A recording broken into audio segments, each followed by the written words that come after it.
March 11th, 2025, Transportation Secretary Duffy, his words.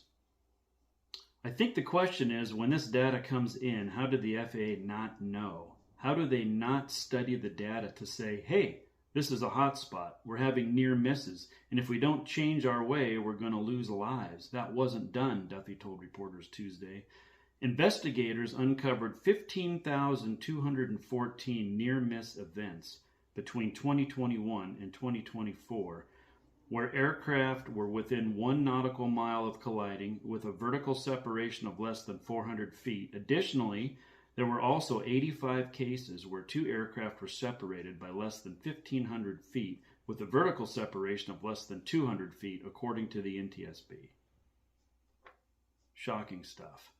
So today I'm going to give you some very basic but deep insight into what we learned when I went to college to be an air traffic controller.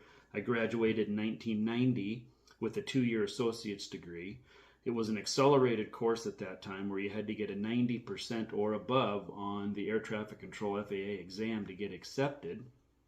20% of the class got a 90 or above, so it was an 80% washout rate. Now, if you didn't get a 90 or above after you got your degree, you could elect to go on and get a 4-year degree, and there's some other avenues at that time that you could get back in and be a controller, and there were, there were members of that class that went ahead and did that. They say that the washout rate is anywhere from 50 to 60% overall. So, and that was about the understanding at that time as well, but that's current as of today.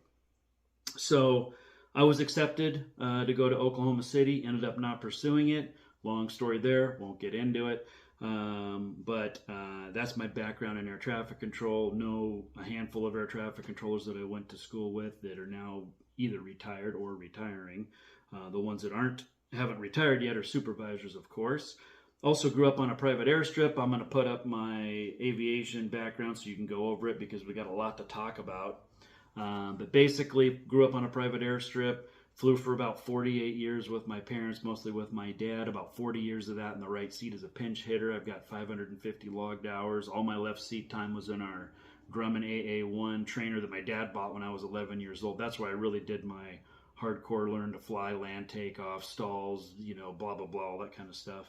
So anyway, mostly flew piston twins. We had 2 Cessna 310s, a Baron. We also had a Bonanza that we did have a catastrophic engine failure in the late 90s at about 900 feet AGL, Goodland, Kansas.